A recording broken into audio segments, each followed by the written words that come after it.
Hello again, Internet. I'm going to talk about something kind of serious today. The Fourth Amendment. That's the one that protects U.S. citizens from unreasonable search and seizure. If the popo wants to roll up and search your crib, they first have to establish probable cause, and then a judge has to sign off on it. This was all covered in the 2.5 episodes of Law & Order you saw last night. There's a pretty broad exception to this rule called the border search exception, which states that the Border Patrol needs neither a search warrant nor probable cause to search your vehicle if you're traveling within 100 miles of a coastline or U.S. national border. The ACLU calls this area the Constitution-Free Zone, and it contains over 190 million Americans.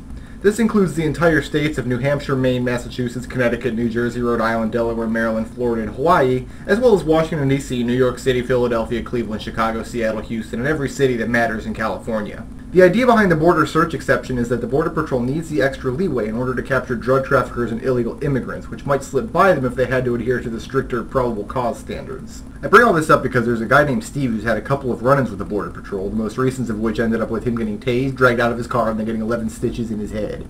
I happen to agree with Steve that the border search exception is egregiously unconstitutional. I mean, there's not even a place in my entire state that I can enjoy my Fourth Amendment rights as long as I'm behind the wheel of my car. So when I first saw this video, I was outraged. I mean, here's a guy who calmly and non-threateningly refused to have his rights violated, and he was brutally beaten for his efforts.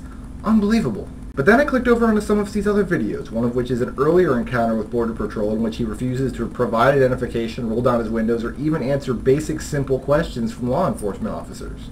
My opinion of Steve quickly shifted from hero of the people to, well, if he acted in the second video anyway like he acted in the first, it's no wonder the cops roughed him up.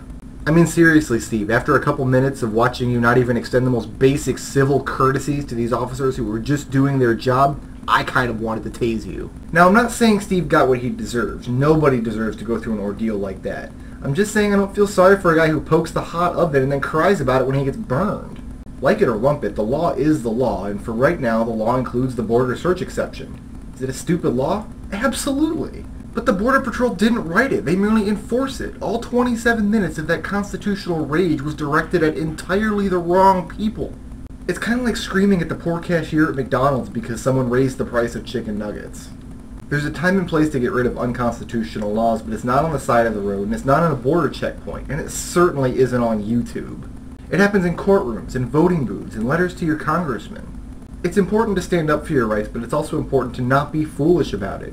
There's a dozen ways Steve could have handled this situation that communicated his distaste for the law without resorting to hostility or childishness.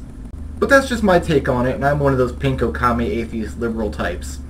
I'll see you guys next week if they don't pull me over and lock me up in Gitmo.